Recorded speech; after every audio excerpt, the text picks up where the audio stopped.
बंदौ चरण सरोज गुरु मुद मंगल आगार। जे सेवत नर होत हैं भव सागर से पार। गुरु जी के सुमिरण मात्र से नाशत विघ्न अनंत। तासे सर्वारंभ में धावत हैं सब संत। तासे सर्वारंभ में धावत हैं सब संत। मेरे प्यारे गुरुमुख सद्गुरु, मनुष्य जब तक सद्गुरु की शरण में नहीं आता तब तक वो माया से छुटकारा प्राप्त नहीं कर सकता, और जब तक माया से छुटकारा प्राप्त नहीं होता मनुष्य को सुख शांति नहीं मिल सकती। मनुष्य सद्गुरु की शरण ग्रहण किए बिना अपने मन के विचारों पर चलता है। जब तप संयम साधना आदि अनेक प्रकार के साधन करता है उस पर अहंकार सवार हो जाता है और वो उसे प्रभु से दूर कर देता है। देवऋषि नारद जी के बारे में ऐसा प्रसिद्ध है कि वो अपने तप के कारण उन्हें ऐसी शक्ति प्राप्त हो गई थी कि वो शरीर में ही वैकुंठ चले जाते थे। ऐसी शक्ति प्राप्त करके उनके हृदय में अहंकार प्रवेश कर गया। एक बार देवऋषि नारद जी जब वैकुंठ गए तो भगवान विष्णु ने हमेशा की तरह से उनका हार्दिक अभिनंदन किया, उन्हें बैठने के लिए आसन दिया।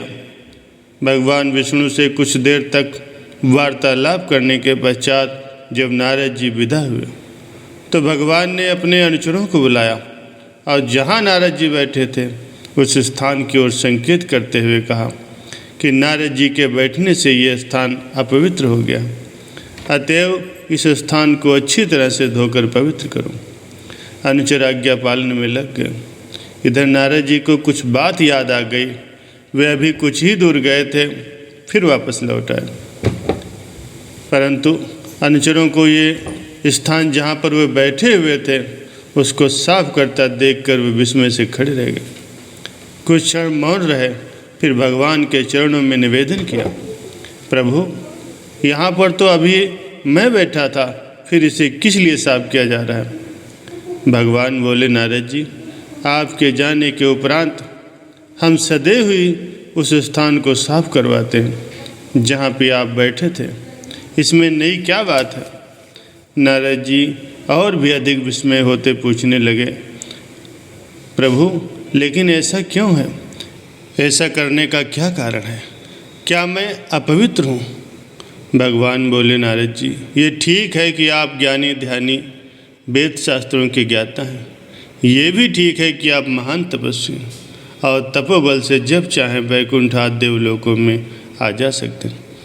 आपको इसके लिए कोई रोक टोक नहीं, लेकिन आपने क्योंकि अभी तक गुरु की शरण ग्रहण नहीं की ली इसलिए हम आपको पवित्र नहीं मानते।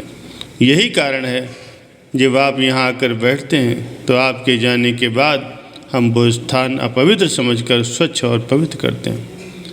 परम संत श्री कबीर साहब जी का कथन है, निगुरा मुझको ना मिले पापी मिले हजार।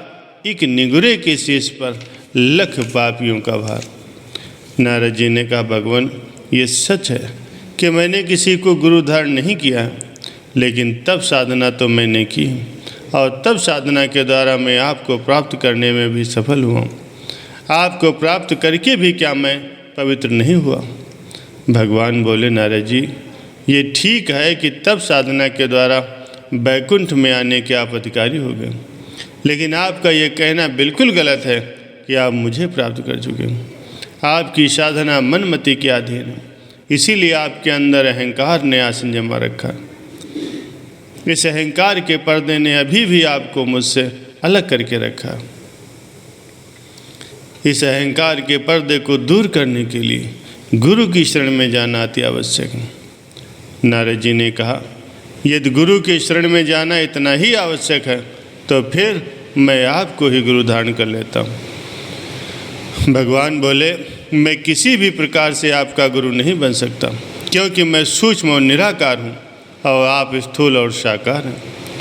मनुष्य का गुरु जब भी होगा साकार होगा। साकार रूप गुरु से ही मनुष्य को परमार्थ का लाभ प्राप्त हो सकता है।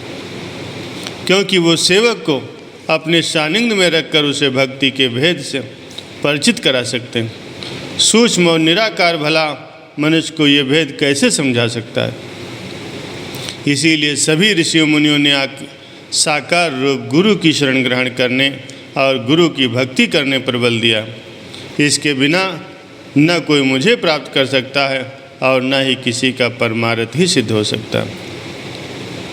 नारद जी शंका उठाते हुए पूछने लगे, आप गुरु की भक्ति करने पर बल दे रहे हैं, तो क्या ब्रह्मा, ईश्वर अथवा देवी देवताओं की भक्ति करने से ये कार्य सिद्ध नहीं हो सकता।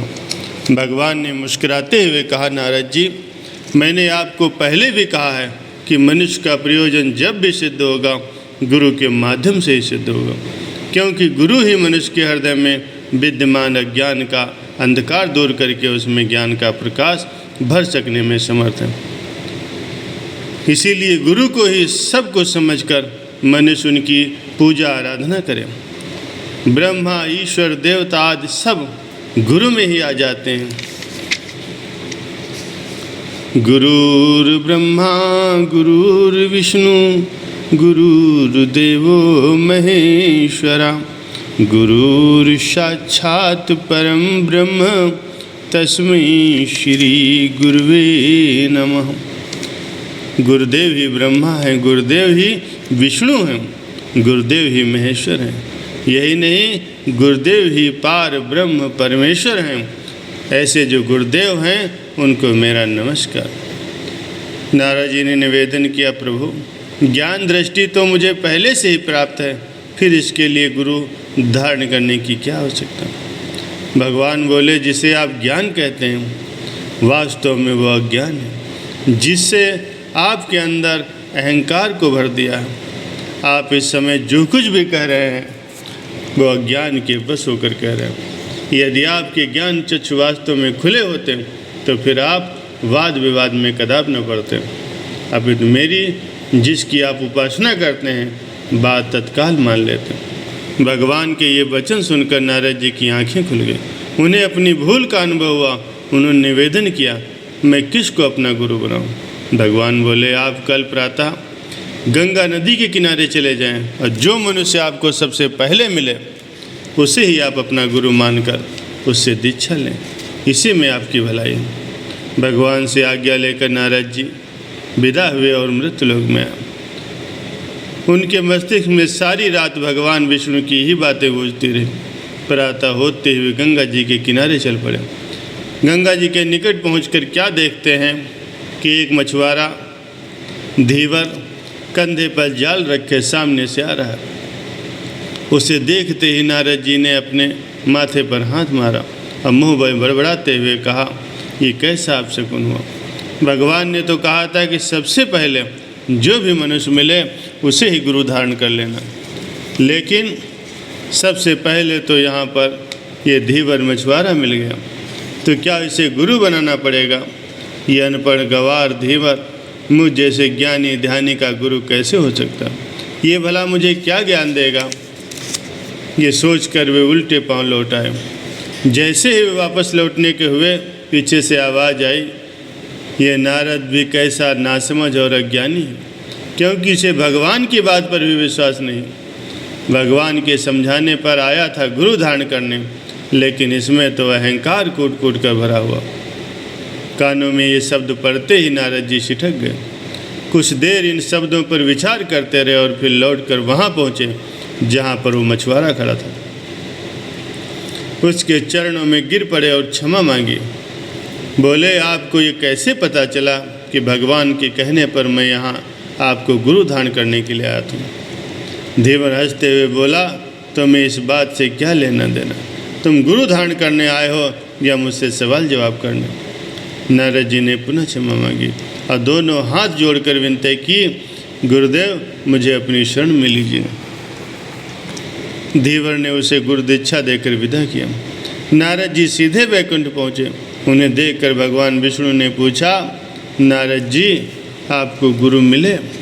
नारद जी ने उत्तर दिया, प्रभु मिले तो सही, लेकिन भगवान ने उनकी बात बीच में काटते हुए कहा, लेकिन शब्द कहने का अर्थ है कि आपने मेरे कहने से गुरु तो धारण कर लिया, लेकिन आपने गुरु में श्रद्धा और निष्ठा नहीं।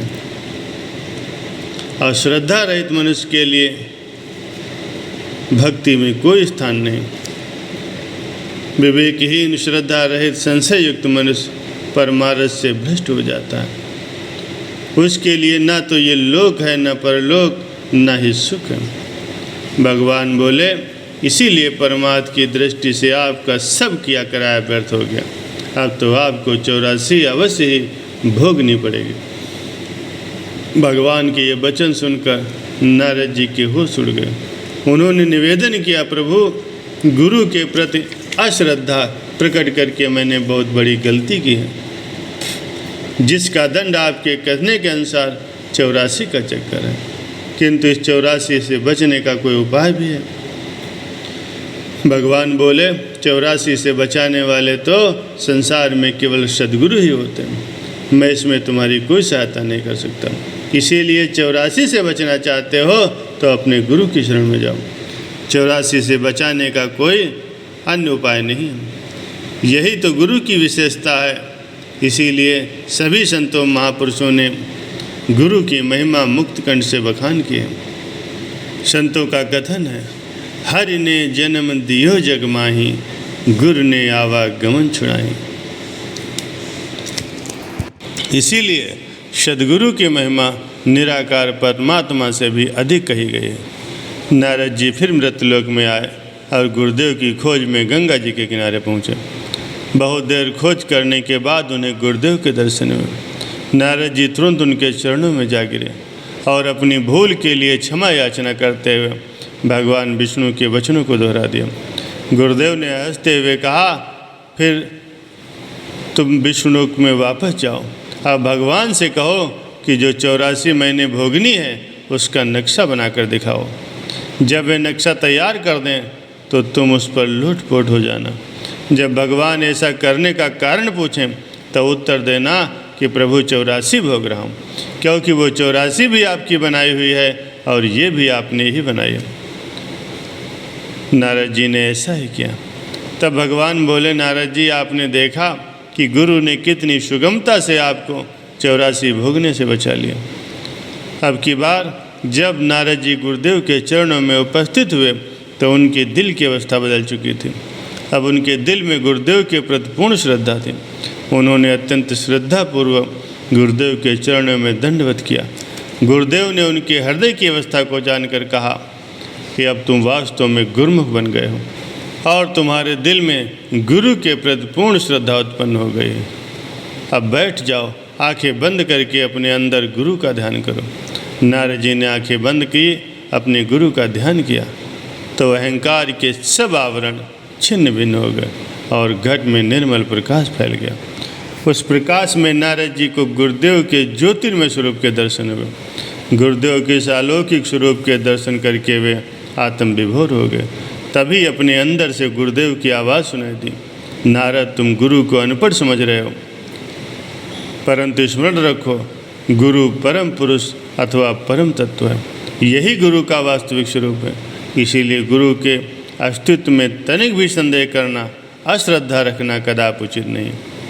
अब तुमने गुरु के वास्तविक स्वरूप को जान लिया है, इसलिए अब तुम निगुरु नहीं रहे, अपितु गुरुमुख बन गए हो। अब तुम जहाँ भी बैठोगे वो स्थान पवित्र समझा जाएगा। नारद जी ने आंखें खोली। गुरुदेव को सम्मुख देखकर उन्होंने दंडवत वंदना की। तत्पश्चात हाथ जोड़कर निवेदन किया, गुरुदेव, मुझ पर अपनी कृपा दृष्टि सदा बनाए रखना।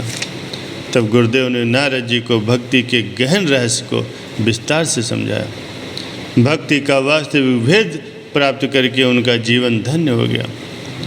तत्पश्चात उन्होंने नारद भक्ति सूत्र की रचना की, जिसमें भक्ति तत्व पर बड़े ही विस्तार से वर्णन किया गया। अभिप्राय यह है कि भक्ति मार्ग पर चलने वाले जिज्ञासु पुरुष के लिए सद्गुरु की शरण ग्रहण करना परम आवश्यक है। श्रद्धा और निष्ठा के साथ सद्गुरु के वचनों पर आचरण करके ही मनुष्य इस मार्ग में सफलता प्राप्त कर सकता है और अपना जीवन धन्य बना सकता है।